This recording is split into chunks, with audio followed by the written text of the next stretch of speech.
The thing about being married to someone who performs for strangers is that you become the unwilling audience to your own humiliation. Every damn time. I'm sitting across from my wife Emily at Romano's, this little Italian place downtown that used to be our spot. Used to be the place where we'd talk about our dreams, our future, our plans. Now it's become another stage for her twisted show, and I'm the fool who keeps buying tickets. She's doing it again. That slow, deliberate lean toward the table next to us where two guys in expensive suits are nursing their whiskey. Her laugh is different when she's performing. Lower, breathier, designed to pull attention like a fishing line. She tosses her auburn hair over her shoulder and makes some comment about the wine list loud enough for them to hear. The Chianti here is incredible, she says, not to me, but to the air between our table and theirs. My husband and I come here all the time, don't we, David? The way she says husband makes it sound like a burden she's carrying, not a choice she made. The guys look over, and one of them, tall, probably mid-30s with that gym-sculpted confidence, takes the bait. Good to know, he says, flashing a smile that's all teeth and intention. We're new to the area. Any other recommendations? And there it is. The door she's opened, the invitation she's extended. I watch her face light up like Christmas morning as she launches into her routine. She recommends the seafood place by the harbor, mentions the jazz club on 5th Street, describes the hiking trails like she's a tour guide instead of a married woman on a date with her husband. I stare at my chicken parmesan and wonder when exactly I became invisible. This isn't new. It's been building for months, maybe longer. Every restaurant, every bar, every social gathering becomes an opportunity for Emily to collect attention like she's hoarding it for winter. She flirts with waiters, bartenders, random strangers in line at the coffee shop. She touches arms, holds eye contact, laughs at jokes that aren't funny. And she watches me while she does it. That's the part that cuts deepest. She wants me to see. She wants me to react. My discomfort is part of the show, another layer of her performance. David works in construction, she's telling the guys now, and the way she says it makes my job sound like something she scraped off her shoe. He builds things with his hands. Very traditional. Traditional, like it's a disease. I'm a project manager for Henderson Construction, one of the biggest firms in New England. I coordinate million-dollar developments, manage teams of 50 people, solve problems that would make these suit-wearing pretty boys cry into their overpriced whiskey. But Emily makes it sound like I dig ditches for a living. That's honest work, the tall guy says, but his tone suggests he thinks honest work is for honest suckers. Oh, David's very honest, Emily replies, and there's something sharp in her voice, sometimes brutally so.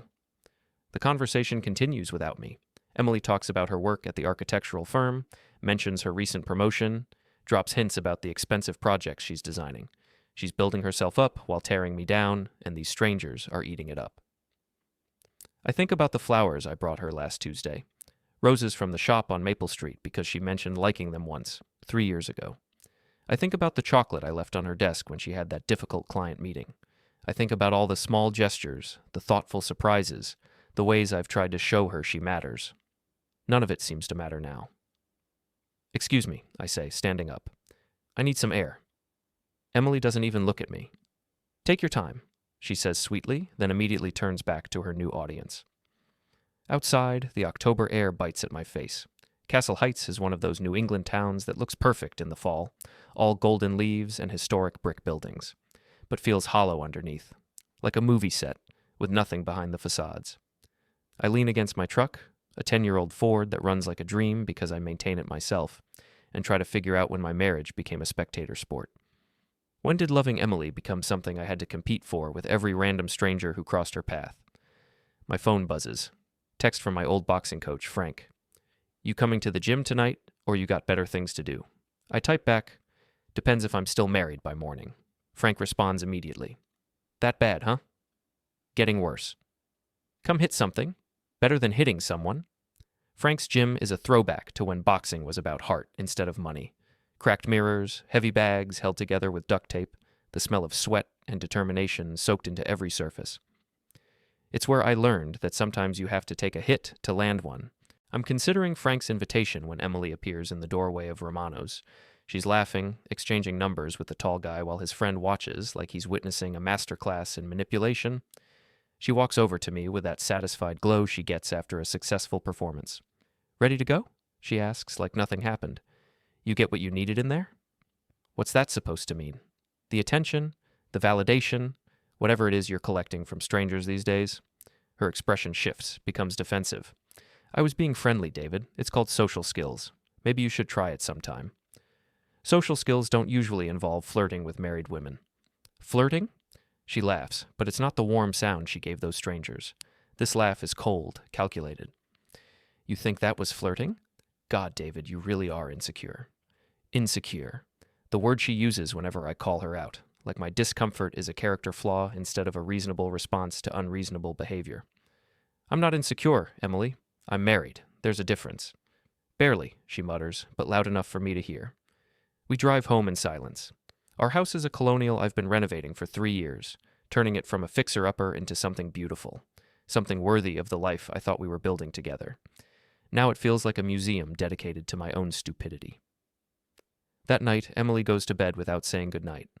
I stay up working on the kitchen cabinets, sanding and staining until my hands are raw and my mind is quiet. Working with wood is honest. You measure twice, cut once, and if you mess up, it's your fault. No games, no hidden meanings, no performance required. Around midnight, I hear Emily on the phone in the bedroom. Her voice is low, intimate, the same tone she used with those strangers at dinner. I can't make out the words, but I don't need to. I know that voice. I used to be the only one who heard it. I spend the night on the couch, staring at the ceiling and wondering when I became a stranger in my own marriage. The next few weeks blur together like a fever dream. Emily's behavior escalates, becomes more brazen, more deliberate. She flirts with the mailman, the grocery store clerk, the guy who delivers our pizza. She joins a gym and comes home talking about her workout partner, Marcus, how strong he is, how he's helping her with her form. I start documenting everything. Not because I'm planning anything yet, but because I need proof that I'm not going crazy. Screenshots of her social media posts, photos of her coming home late, receipts from restaurants I never went to. The breaking point comes on a Friday night at the Harbor Club, this upscale bar downtown where Emily's architecture firm holds their monthly networking events. She insists I come along, says it's important for her career that I make an appearance. I should have known it was a trap. The place is packed with Castle Heights professional class. Lawyers, doctors, business owners, all the people Emily wishes we were. She introduces me around like I'm a charity case she's temporarily sponsoring. This is my husband David, she says to a group of her colleagues. He's in construction. Very blue-collar, very authentic. Authentic. Like I'm a piece of rustic furniture she picked up at a flea market. The conversation moves on without me. Emily talks about sustainable architecture and urban planning while I stand there like a prop in her performance. When someone asks about my work, she answers for me.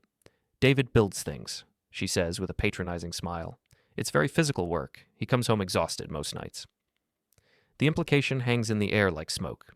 Too tired for his wife, too simple for complex conversations, too ordinary for someone as extraordinary as Emily. I excuse myself to the bar, order a beer, and watch my wife work the room.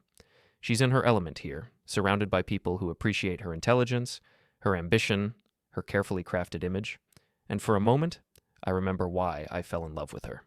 Emily was different when we met. Driven, yes, but not cruel. Ambitious, but not at my expense. She used to talk about building a life together, not building a life despite me. You look like a man who needs stronger medicine than beer. I turn to find a woman about my age, blonde, professional, holding a martini like she knows how to use it. Her name tag reads Jennifer Walsh, Walsh & Associates Law Firm. Bad day or bad marriage? She asks with a knowing smile. Is it that obvious? Honey, I've been divorced twice. I can spot marital misery from across a crowded room. She nods toward Emily, who's now laughing with a group that includes her boss, Richard Morrison. Richard's in his 50s, silver-haired, the kind of man who wears success like expensive cologne. Emily's touching his arm while she talks, her body language screaming availability. That's your wife? Jennifer asks. For now. Pretty girl, seems social. That's one word for it.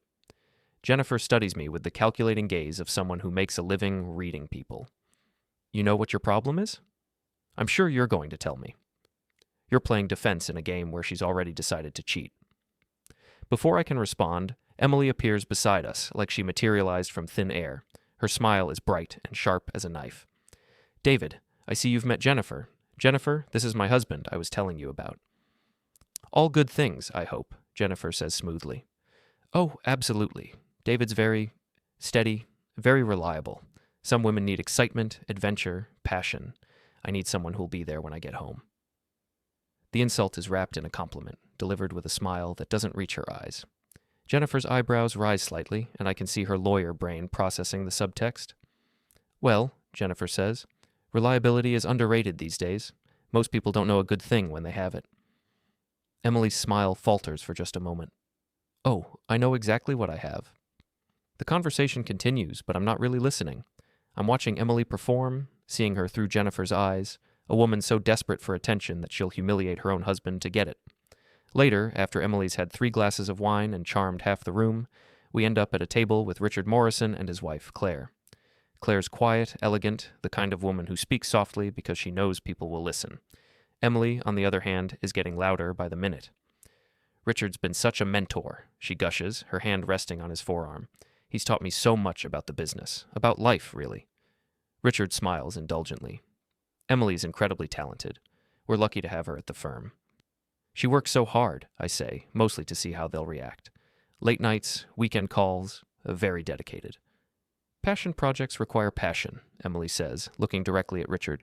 Some people understand that better than others. Claire Morrison's expression doesn't change, but something shifts behind her eyes.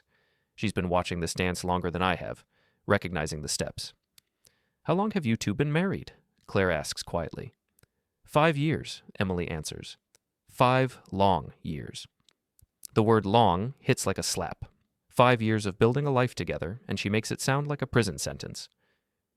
David and I are very different people, Emily continues, apparently determined to dig this hole deeper. He's content with simple things, simple life, simple pleasures. I need more. More what? I ask, my voice steady despite the rage building in my chest. More everything. More challenge, more excitement, more intellectual stimulation.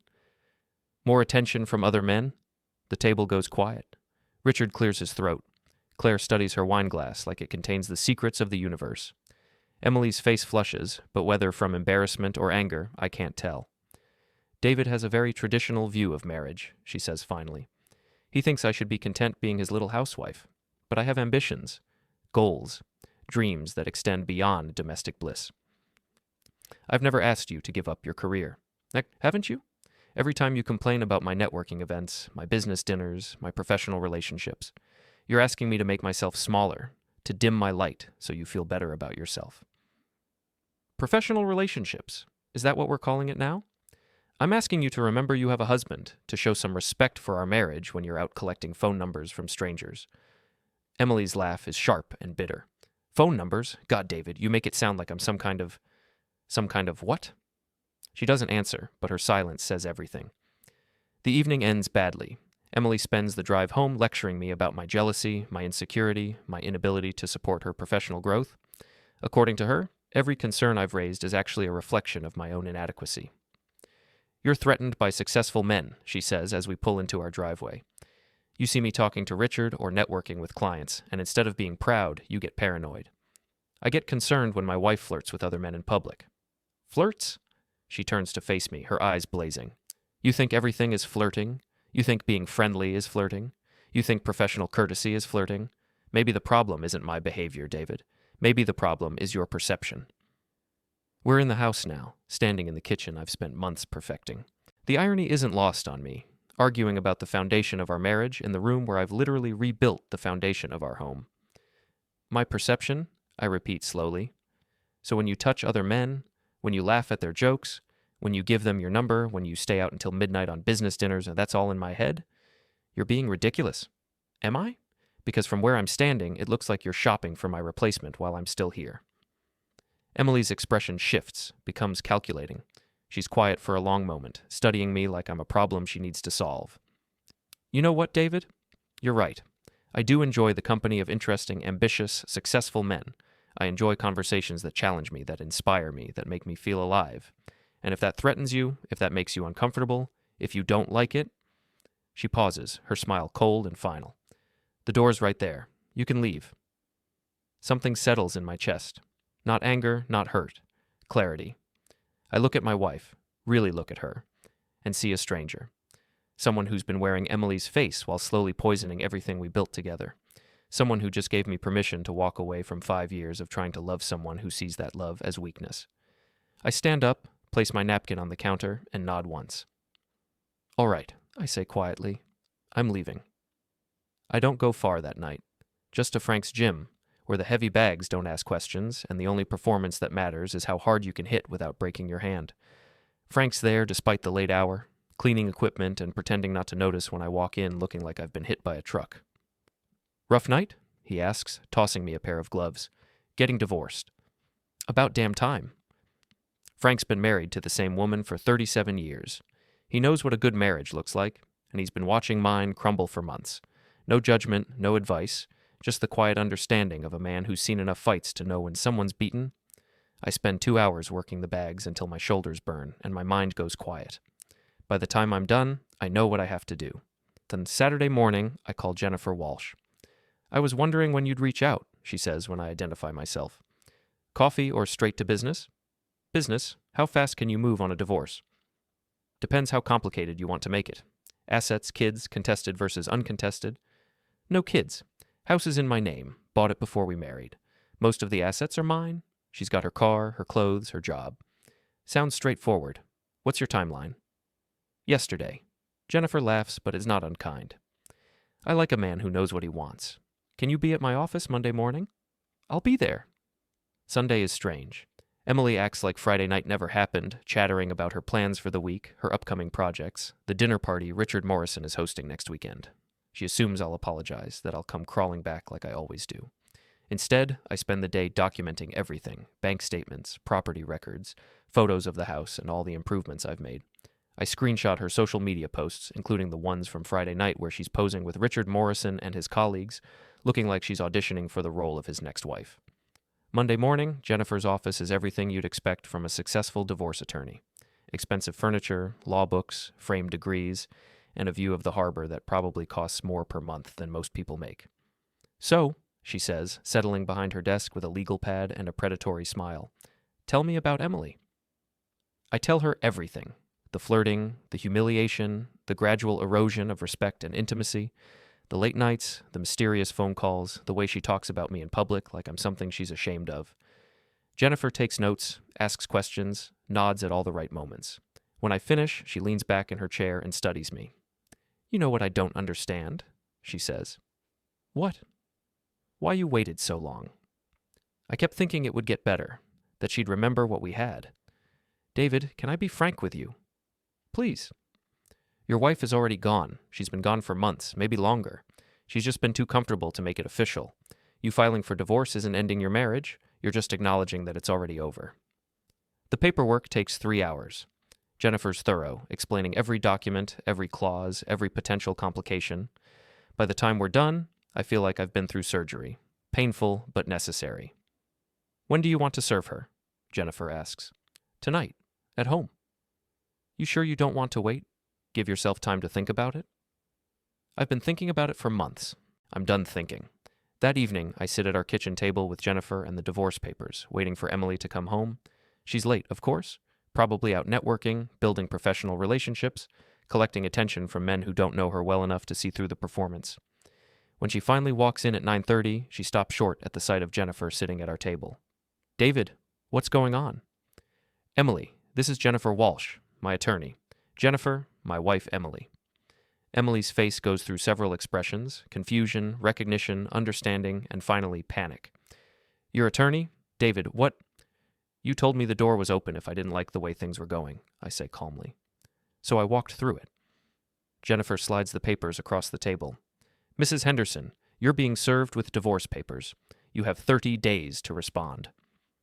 Emily stares at the documents like they're written in a foreign language. This is insane. David, we had a fight. Married people fight. That doesn't mean... It wasn't a fight, Emily. It was you telling me exactly how you feel about our marriage. I finally listened. You can't be serious. Dead serious. You wanted to know what life without me looks like? Now you get to find out. The next hour is ugly. Emily cycles through anger, denial, bargaining, and back to anger. She accuses me of being vindictive, of overreacting, of throwing away 5 years over nothing. Nothing? I ask. You call humiliating me in public nothing? You call flirting with other men in front of me nothing? You call telling me to leave nothing? I didn't mean it. Yes, you did. You meant every word. And you know what? You were right. I should leave. I should have left months ago. Jennifer packs up her briefcase and heads for the door. Mrs. Henderson, I strongly recommend you get your own attorney. This can be amicable or it can be ugly, but it's happening either way. After Jennifer leaves, Emily tries a different approach. Tears, apologies, promises to change. She says she loves me, that she was just going through a phase, that she never meant to hurt me. I know you love me, I tell her, but you love the attention more. You love the validation, the performance, the thrill of making other men want you, and you love knowing that I'll be here waiting when you're done playing. That's not true, isn't it? When's the last time you chose me, Emily? When's the last time you picked our marriage over your ego? She can't answer because there isn't an answer. Every choice she's made for months has been about her image, her career, her need for constant validation. Our marriage has been the price she's paid for admission to a world that sees her as special. I need you to pack a bag, I tell her. You can stay at your sister's or get a hotel, but you can't stay here. This is my house too. No, it's not. I bought it before we married. I've spent 3 years renovating it. Check the deed, only my name is on it. The realization hits her like a physical blow. All this time, she's been living in my house, spending my money, building her career while I supported her dreams. And now those dreams don't include me. David, please. We can work this out. We can go to counseling. We're past counseling, Emily. You can't counsel someone into respecting their marriage. You can't therapy your way out of choosing other people over your spouse. She packs a bag with shaking hands, tears streaming down her face. Part of me feels sorry for her, but it's a small part. The larger part feels relief, like a weight I didn't realize I was carrying has finally been lifted. At the door, she turns back one last time. You'll regret this, David. You'll realize what you lost and come crawling back, but it'll be too late. Maybe, I say, but I'd rather regret leaving than regret staying. After she's gone, I pour myself a beer and sit in my kitchen, surrounded by the silence of my own home. For the first time in months, I don't feel like I'm performing for anyone. I don't feel like I'm competing for attention or walking on eggshells or trying to love someone who sees that love as a burden. I feel free. The next few weeks pass in a blur of legal meetings, paperwork, and the strange adjustment of living alone again. Emily stays with her sister Lisa, a woman who's never liked me and makes no secret of believing I'm the villain in this story. Lisa calls me 3 days after Emily moves out. You're making a huge mistake, she says without preamble. Hello to you too, Lisa. Emily is devastated. She's barely eating, barely sleeping. She loves you, David. She has a funny way of showing it. Marriage is work. You don't just give up when things get difficult. I didn't give up when things got difficult. I gave up when my wife told me to leave. She didn't mean it. She meant it. And you know what? She was right. I should have left months ago. Lisa launches into a lecture about commitment, about forgiveness, about how Emily is going through a difficult time at work and needs support, not abandonment. According to Lisa, every problem in our marriage is my fault for being too sensitive, too jealous, too unwilling to give Emily the space she needs to grow. Space to grow, I repeat. Is that what we're calling it? Emily is a brilliant, ambitious woman. She needs intellectual stimulation, professional challenges. She needs attention from other men. You're being ridiculous. Am I? Ask her about Richard Morrison. Ask her about the late-night phone calls, the weekend business trips, the way she lights up when he's around. The line goes quiet for a moment. Even if that were true, Lisa says finally, marriage is about forgiveness, about working through problems together. Marriage is also about respect, about loyalty, about not humiliating your spouse in public. Emily chose her career over our marriage every single time. I'm just acknowledging what she already decided. I hang up before she can respond. The calls don't stop there. Emily's parents reach out, her friends from college, even some of our mutual acquaintances. They all have the same message. I'm being unreasonable, I'm throwing away a good marriage. Emily made a mistake, but she's sorry. None of them ask about my side of the story. None of them seem to care that I spent months trying to save a marriage while my wife was actively sabotaging it. In their version of events, I'm the bad guy for refusing to tolerate being treated like garbage in my own marriage. The breaking point comes when Tom Bradley calls. Tom used to be my best friend. We played poker together, watched games, worked on cars in his garage. Our wives were friends, our families spent holidays together. But somewhere along the line, Tom started seeing me through Emily's eyes, as the insecure husband who couldn't handle having a successful wife. This is insane, David, he says. You're destroying your marriage over nothing. Nothing? You think what Emily's been doing is nothing? She's networking. She's building her career. Just because she talks to other men doesn't mean she's cheating. It's not about talking to other men. It's about how she talks to them, how she touches them, how she flirts with them while I'm sitting right there. You're being paranoid. Am I? Were you there at the Harbor Club when she basically auditioned to be Richard Morrison's next wife? Were you there when she told me to leave if I didn't like her behavior? People say things when they're angry. She wasn't angry, Tom. She was cold, calculated. She's been planning this for months, and I was too stupid to see it. Tom sighs heavily. Look, man, I know you're hurt. But divorce, that's nuclear. That's burning everything down over a misunderstanding. It's not a misunderstanding when your wife tells you she enjoys the company of other men more than yours. It's not a misunderstanding when she humiliates you in public and then tells you to leave if you don't like it. Emily's a good woman. She made a mistake. She made a choice. Every day for months, she chose her ego over our marriage. She chose attention from strangers over respect for her husband. She chose everything and everyone except me. You're going to regret this. Maybe, but I'll regret staying even more. Tom hangs up, and I realize I've lost more than just my wife. I've lost the friends who see me as the problem, who think I should be grateful for whatever scraps of attention Emily throws my way. But I've also gained something. Clarity. 2 weeks later, Jennifer calls with news. Emily hired Marcus Webb, she says. He's good, but he's expensive. Where's she getting the money? Probably from Richard Morrison. Her boss is paying for her divorce attorney? Her boss is probably hoping to be her next husband. Jennifer is quiet for a moment. David, I need to ask you something, and I want you to think carefully before you answer. Okay. Do you think Emily was having an affair? I've been avoiding this question, even in my own mind. Admitting that Emily was cheating means admitting that I was a fool, that I ignored obvious signs, that I wasted months trying to save a marriage that was already over. But the evidence is mounting. The late nights, the secret phone calls, the way she talks about Richard, the fact that he's paying for her lawyer.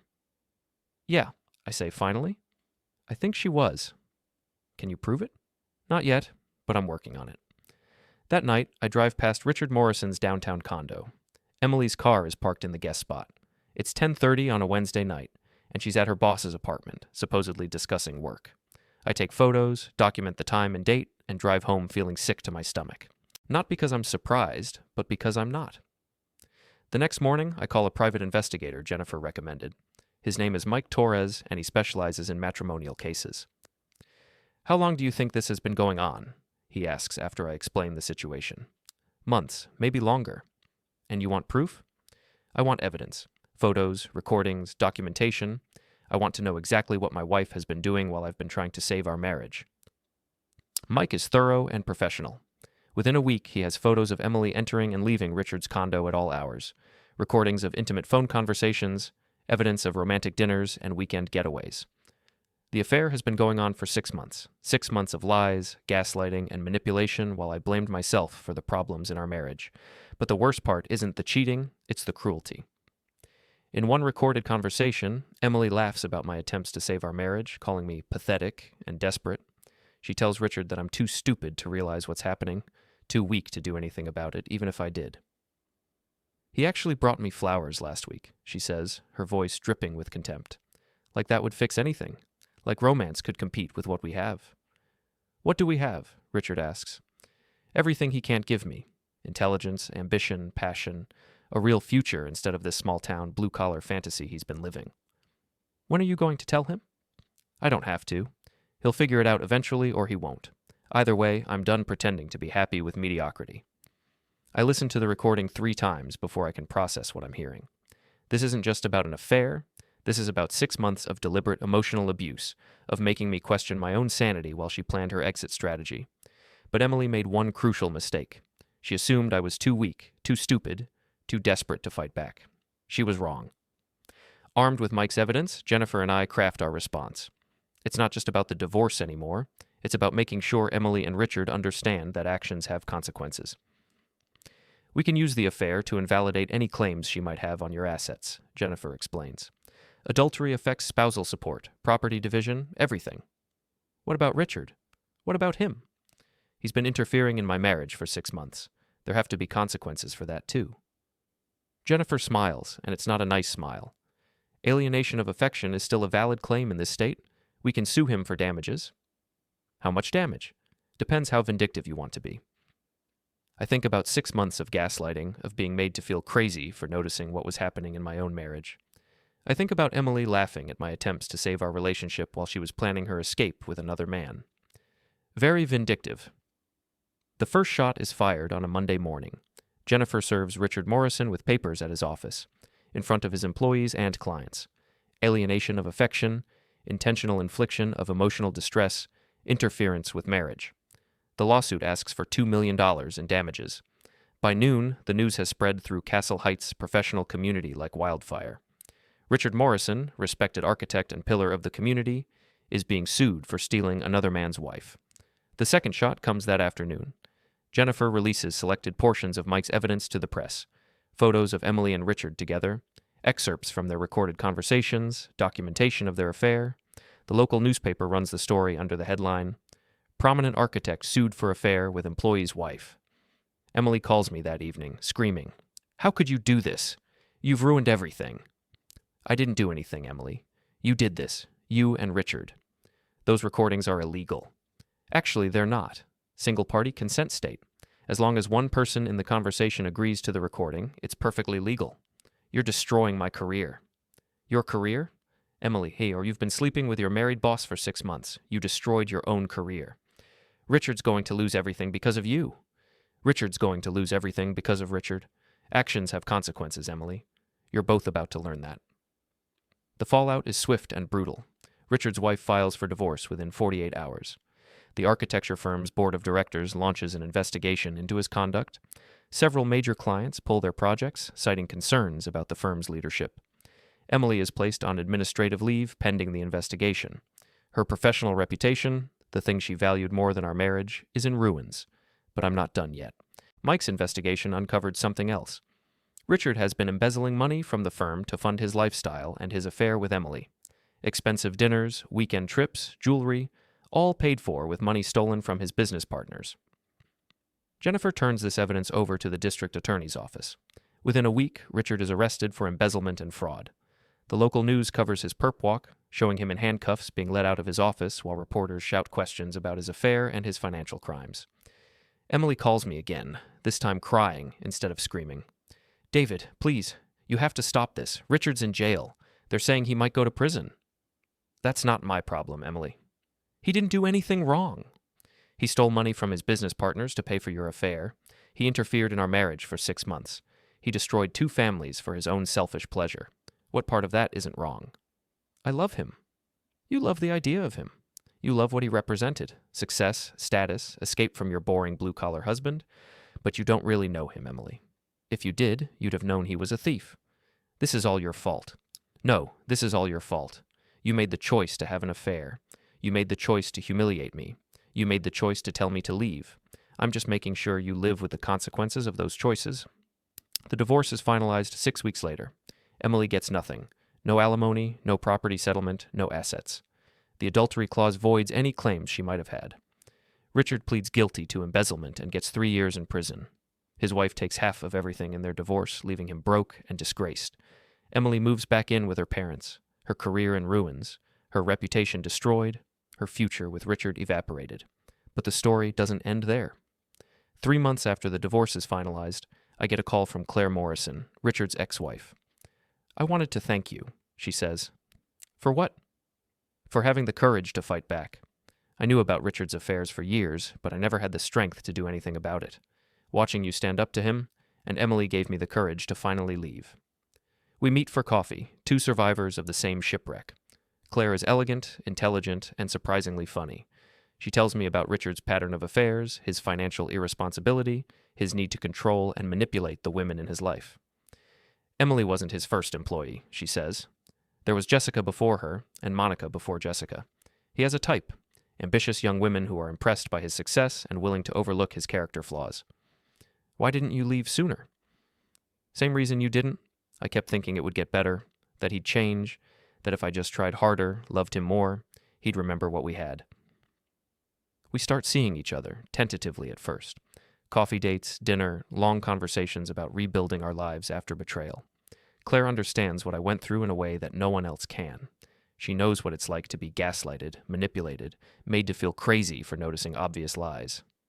6 months later, we're engaged. Emily hears about it through the social media grapevine and calls me, drunk and bitter. You're marrying his wife? That's sick, David. That's revenge, not love. No, Emily. Revenge was destroying your career and sending your boyfriend to prison. This is love, something you never understood. She's just using you to get back at Richard. Maybe, but at least she's honest about it. At least she respects me enough to tell me the truth instead of lying to my face for 6 months.